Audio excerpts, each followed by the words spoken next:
Assalamualaikum warahmatullahi wabarakatuh. Perkenalkan, nama saya Naza Priska Putri Kanopi.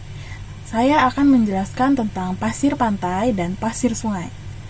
Pertama-tama, terdapat rumusan masalahnya. Yang pertama, mengapa sampel dari pasir pantai dan pasir sungai yang diberikan itu memiliki karakteristik yang unik? Yang kedua, bagaimana proses pembentukan pasir dari daratan tinggi menuju ke pantai atau sepanjang garis pantai? Yang pertama, hipotesis tentang mengapa pasir pantai dan sungai memiliki karakteristik unik dari tempat asalnya. Kita akan menggunakan 4 sampel pada gambar tersebut sebagai penentu hipotesis yang akan saya buat. Pertama, pasir sungai. Terlihat dari gambar 2 sampel sebelumnya, butiran pasir sungai itu lebih besar dibandingkan dari pasir pantai. Dikarenakan pasir sungai biasanya langsung berasal dari pecahan batu besar yang terkikis di hulu sungai. Saat sungai mendorong atau mengalirkan pecahan batu tersebut ke hilir, maka batu tersebut saling bertabrakan dan menjadi batuan yang lebih kecil atau pasir sungai. Nah, pasir sungai ini biasanya terdapat di endapan sungainya.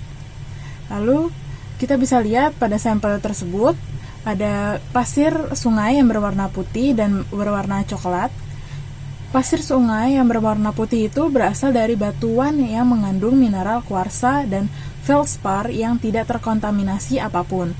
Jadilah pasir yang berwarna putih.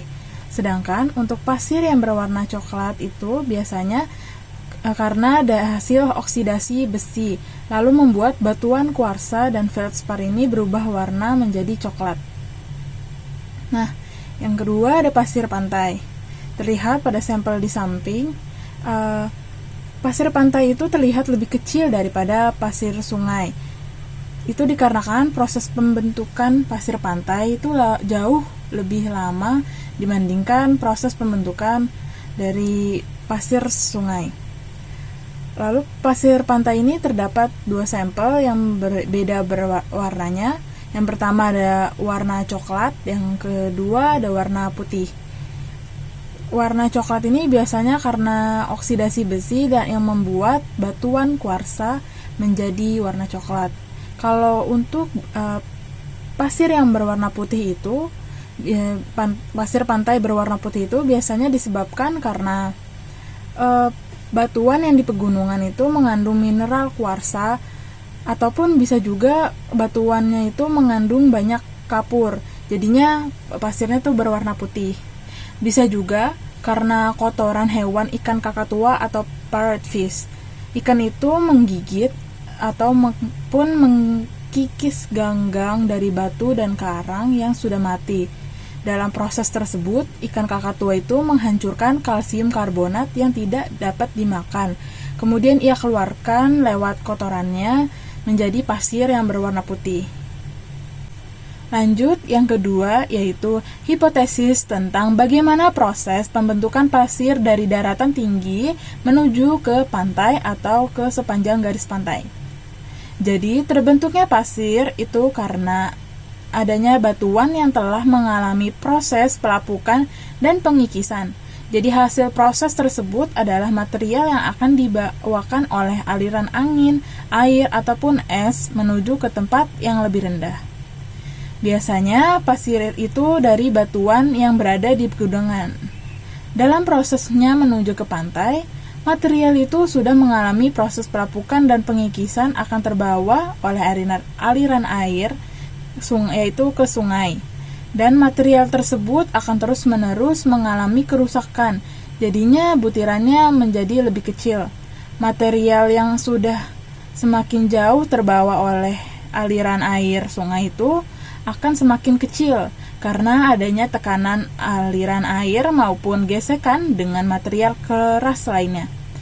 Material tersebut akan terbawa ke pantai, lalu akan menuju ke sepanjang garis pantai karena ombak-ombak yang ada di pantai.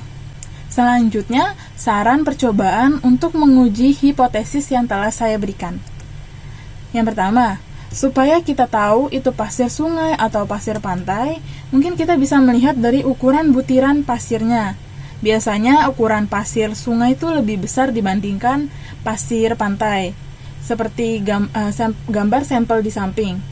Itu ada pasir sungai, butirannya terlihat lebih besar dibandingkan pasir pantai yang ukurannya lebih kecil dan terlihat rapat. Yang kedua, untuk mengetahui pasir tersebut terbuat dari apa, kita bisa mensurvei lokasi pasir dari sampel tersebut diambil. Lalu kita bisa lihat lingkungan sekitarnya, karena biasanya pasir pantai itu dari lokasi sekitarnya. Contohnya pasir berwarna hitam di pantai Reynisfjord yang di Islandia, yang di dekat pantai tersebut ternyata terdapat gunung api. Yang membuat pasir itu berwarna hitam adalah karena terdapat material vulkanik dari batuan lava gunung berapi pada pasir pantai tersebut. Sekian dari saya. Mohon maaf kalau ada yang kurang dari penjelasan yang saya berikan tadi, dan maaf kalau ada salah kata. Terima kasih. Wassalamualaikum warahmatullahi wabarakatuh.